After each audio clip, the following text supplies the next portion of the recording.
આ વખતનું ચોમાસું કેવું રહેશે? પરેશ ગોસ્વામીએ કસના આધારે કરી છે આગાહી. આ વિડીયો અતિ મહત્વનો છે ખેડૂતો માટે, કારણ કે આ 2025ના ચોમાસાની આગાહીનો વિડીયો છે. હવામાન નિષ્ણાતો એટલે કે અંબાલાલ પટેલ, પરેશ ગોસ્વામી સાહેબ તેમજ હવામાન વિભાગ 2025ના ચોમાસાને લઈને કેવી આગાહી કરે છે, આવતું ચોમાસું કેવું રહેશે, કેવો વરસાદ થશે, કેવો પાક થશે, તેની સંપૂર્ણ માહિતી આજના ખાસ વિડીયોમાં મેળવીશું. તો વિડીયોને જરૂરથી એન્ડ સુધી નિહાળશો. જો તમે પણ ગુજરાતની પડે પડની અપડેટ મેળવવા ઈચ્છતા હો તો હમણાં જ આ ચેનલને સબસ્ક્રાઇબ કરો અને સાથે સાથે કમેન્ટમાં આપેલી લિંક ઉપર ક્લિક કરીને ખાસ આપણા વોટ્સએપ ગ્રુપમાં જોડાવવાનું ચૂકશો નહીં. નમસ્કાર, તમારા બધાનું સ્વાગત છે ધ કાજલ સુવા યુટ્યુબ ચેનલ ઉપર. ગુજરાતમાં આ વર્ષે ઠંડી ઓછી પડી છે. હવામાન નિષ્ણાત પરેશ ગોસ્વામીએ ચોમાસું નબળું રહેવાની આગાહી કરી છે. 20મી ફેબ્રુઆરી પછીના કસના વરસાદ પાકને નુકસાન પહોંચાડી શકે છે તેવું તેમણે ખાસ જણાવ્યું છે. ગુજરાતમાં આ વખતે જોઈએ એટલી ઠંડી પડી નથી. ફેબ્રુઆરીમાં જ ઠંડી જે છે તે વિદાય લઈ રહી છે અને હવામાન નિષ્ણાત પરેશ ગોસ્વામીએ કસ અને કાતરાના આધારે આગામી ચોમાસું કેવું રહેશે તે અંગેની આગાહી કરી છે. પરેશ ગોસ્વામીએ જણાવ્યું છે કે કસનું પ્રમાણ ઓછું રહ્યું છે, તેથી ચોમાસું પણ નબળું થઈ શકે છે. હવામાન નિષ્ણાત પરેશ ગોસ્વામીએ પોતાની આગાહીમાં જણાવ્યું છે કે આકાશમાં કસ થાય છે. કારતક મહિનાની એકમથી લઈને ફાગણ મહિનાની પૂનમ સુધી એટલે કે હોળી સુધી આકાશમાં જે લીશોટા જેવા વાદળ થાય, કસ થાય છે, તેના આધારે ચોમાસાનું અનુમાન લગાવવામાં આવતું હોય છે. પરેશ ગોસ્વામીએ વધુમાં જણાવ્યું છે કે 11મી ફેબ્રુઆરી સુધીમાં આકાશમાં જે કસનું પ્રમાણ છે તે નબળું રહ્યું છે, પરંતુ એવું માનવાની જરૂર નથી કે કસ નબળા રહ્યા તો ચોમાસું પણ નબળું જ થશે. મને વિશ્વાસ છે કે આ વખતનું ચોમાસું સારું જ રહેશે. વધુમાં તેમણે જણાવ્યું છે કે 20મી ફેબ્રુઆરી સુધી જે કસ થશે તે ફાયદારૂપ થશે, પરંતુ તે પછીના જે કસ થશે તે ગેરફાયદારૂપ થશે. આ કસને કારણે જે અંતમાં પાકને લાભ મળવો જોઈએ તે મળી જશે, પરંતુ 20મી ફેબ્રુઆરી પછીના કસના વરસાદ નુકસાનકારક સાબિત થઈ શકે છે. હવામાન વિભાગની આગાહી પ્રમાણે મંગળવારે હવામાન વિભાગના અમદાવાદ કેન્દ્રના વૈજ્ઞાનિક પ્રદીપ શર્માએ જણાવ્યું છે કે આગામી 7 દિવસ ગુજરાતનું વાતાવરણ શુષ્ક રહેશે એટલે કે સૂકું રહેશે. આગામી 5 દિવસ તાપમાન ધીરે ધીરે વધશે, પરંતુ લઘુત્તમ અને મહત્તમ તાપમાનમાં કોઈ મોટા ફેરફાર થવાની શક્યતા નથી. હાલ સિઝન જે છે તે બદલાઈ રહી છે, જેમાં જમીન પર થોડી ગરમી વધી રહી છે. હાલ લઘુત્તમ તાપમાન સામાન્યથી આસપાસ છે, મહત્તમ તાપમાન ધીરે ધીરે વધી રહ્યું છે. પૂર્વ તરફથી પવન ફૂંકાશે તો દક્ષિણમાં થોડી ગરમી શરૂ થશે. મંગળવારે ગુજરાતનું સૌથી નીચું તાપમાન નલિયામાં 12 ડિગ્રી નોંધાયું છે. આ સાથે ગાંધીનગરમાં 12.5, ડીસામાં 13.4, અમદાવાદમાં 14 ડિગ્રી, રાજકોટ અને વડોદરામાં 15.8 અને સુરતમાં 18 ડિગ્રી તાપમાન નોંધાયું છે. તેમણે જણાવ્યા પ્રમાણે અમદાવાદનું લઘુત્તમ તાપમાન 14 જ્યારે મહત્તમ તાપમાન 33.4 નોંધાયું છે. પવનની દિશા ઉત્તર પશ્ચિમથી ઉત્તર તરફના પવનો ફૂંકાઈ રહ્યા છે. પવનની દિશા બદલાતા લોકોને અનુભવાઈ રહ્યો છે બેવડી ઋતુનો અનુભવ. બીજી તરફ ગુજરાતમાં ફૂંકાઈ રહ્યા છે ઉત્તરના પવનો. ઠંડી વધશે કે ઘટશે? હવે ધીમે ધીમે ઠંડી ઓછી થઈ રહી છે અને ગરમી વધી રહી છે. ત્યારે હવે આગામી દિવસોમાં ગુજરાતનું હવામાન કેવું રહેશે તે અંગેની હવામાન વિભાગની શું આગાહી છે તે પણ ખાસ જાણી લઈએ. ગુજરાતમાં હાલ ઉત્તર પૂર્વથી ઉત્તરના પવનો ફૂંકાઈ રહ્યા છે. રાજ્યના લઘુત્તમ તાપમાનમાં અવારનવાર વધઘટ થઈ રહી છે. સવારે અને મોડી સાંજ બાદ ઠંડી લાગે છે અને બપોરે ગરમીનો અનુભવ થાય છે. ત્યારે હવે ધીમે ધીમે ઠંડી ઓછી થઈ રહી છે અને ગરમી વધી રહી છે. હવે આગામી દિવસોમાં ગુજરાતનું હવામાન કેવું રહેશે તેના વિશે જણાવતા હવામાન નિષ્ણાતો જણાવે છે કે મંગળવારે હવામાન વિભાગના અમદાવાદ કેન્દ્રના વૈજ્ઞાનિક પ્રદીપ શર્માએ જણાવ્યું હતું કે આગામી 7 દિવસ સુધી ગુજરાતનું વાતાવરણ સૂકું રહેશે. આગામી 5 દિવસ તાપમાન ધીરે ધીરે વધશે, પરંતુ લઘુત્તમ અને મહત્તમ તાપમાનમાં કોઈ મોટા ફેરફાર થવાની શક્યતા નથી. હાલ સિઝન બદલાઈ રહી છે, જેમાં જમીન પર થોડી ગરમી વધી રહી છે. હાલ લઘુત્તમ તાપમાન સામાન્ય આસપાસ જ છે. મહત્તમ તાપમાન હવે ધીરે ધીરે વધી રહ્યું છે. પૂર્વ તરફથી પવન ફૂંકાશે તો દક્ષિણમાં થોડી ગરમી શરૂ થઈ શકે છે. હવામાન વિભાગે આપેલી માહિતી પ્રમાણે જો વાત કરીએ તો હવે તાપમાનમાં ધીમે ધીમે જે છે તે વધારો થઈ રહ્યો છે.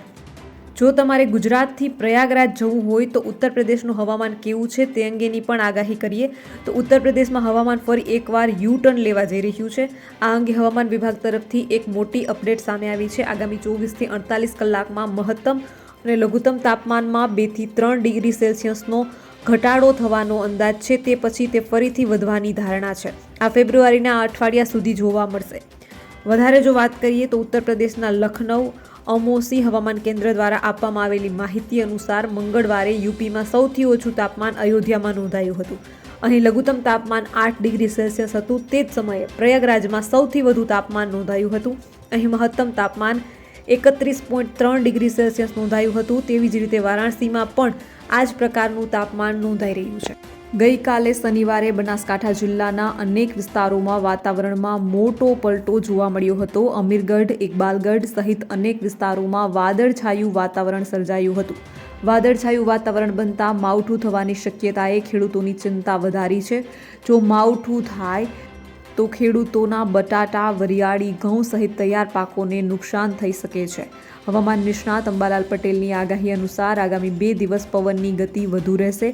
મધ્ય ગુજરાતના ભાગોમાં પવનની ગતિ 15 કિમી પ્રતિ કલાકની રહેશે. ઉત્તર ગુજરાતના ભાગોમાં પણ પવનની ગતિ 15 કિમી પ્રતિ કલાકની રહેવાની શક્યતા છે. તો જૂનાગઢના ભાગોમાં પણ પવનની ગતિ 12 થી 15 કિમી પ્રતિ કલાકની રહેશે.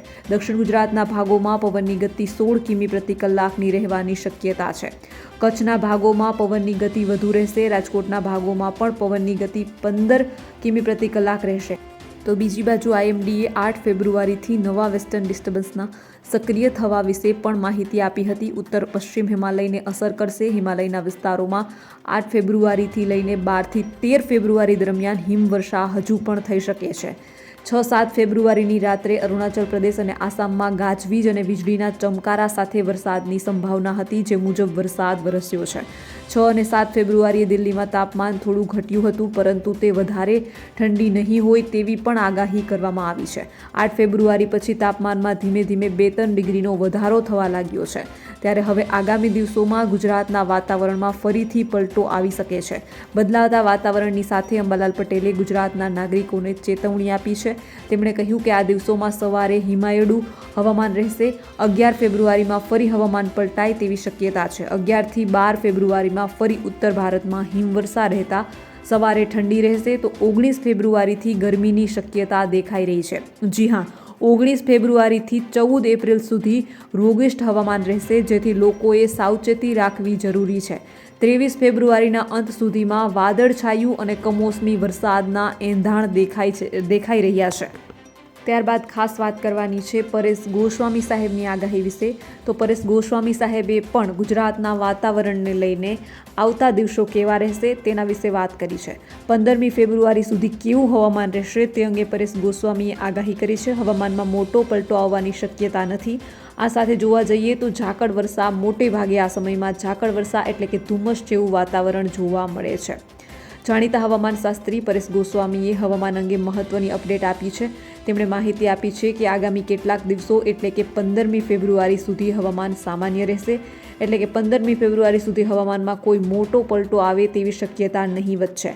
હવામાનમાં મોટો પલટો આવવાની શક્યતા નથી. આ સાથે જોવા જઈએ તો ઝાકળ વર્ષા મોટા ભાગે આ સમયમાં જોવા મળતી હોય છે. ત્યારે ધુમ્મસ જેવું વાતાવરણ જોવા મળશે. ઝાકળને કારણે શિયાળુ પાક ઉપર માઠી અસર પડે એવો કોઈ મોટો ઘાટો ઝાકળ આવવાની નથી. એટલે કે ઝાકળ વર્ષાથી પણ કોઈએ ડરવાનું નથી. હા, જોવા મળશે પણ એ છૂટા છવાયા વિસ્તારમાં હશે. અત્યારે પવનની સ્પીડ છે નોર્મલ 12 થી લઈને 9 સુધીની લઘુત્તમ છે. એટલે કે 9 થી લઈને 12 કિમી પ્રતિ કલાકની ઝડપે પવન ચાલી રહ્યો છે. 15 તારીખ સુધી પવનની ઝડપમાં કોઈ મોટો વધારો થાય એવી શક્યતા નહીવત છે. તાપમાન અંગે વાત કરતાં તેઓએ જણાવ્યું છે કે દિવસ દરમિયાન 30 થી 32 ડિગ્રી આસપાસ સામાન્ય રહી શકે છે. અલબત્ત હજુ શિયાળાએ વિદાય લીધી નથી. જોકે રાત્રિના સમયગાળામાં તાપમાન હજુ પણ 18 ડિગ્રી એટલે કે 14 થી 16 ડિગ્રી સુધી રહી શકે છે. રાત્રિના સમયગાળામાં કેટલાક ભાગોમાં 18 ડિગ્રી જેટલું તાપમાન રહી શકે છે. દરમિયાન હવામાન વિભાગે પણ કહ્યું છે કે રાજ્યમાં આગામી 5 દિવસ તાપમાન યથાવત રહી શકે છે. લઘુત્તમ તાપમાનમાં કોઈ મોટો ફેરફાર થશે નહીં. લઘુત્તમ તાપમાનમાં કોઈ મોટો ફેરફાર નહીં થાય. તેની સાથે સાથે હવામાન વિભાગે પવનની દિશા બદલાઈ રહી છે અને આગામી 7 દિવસ વાતાવરણ સૂકું રહેશે તેમ પણ જણાવ્યું છે. તો બસ આજના વિડીયોમાં એટલું જ. જલ્દી જ મળીશું એક નવા વિડીયોની સાથે. ત્યાં સુધી જોતા રહો ધ કાજલ સુવા યુટ્યુબ ચેનલ. નમસ્કાર.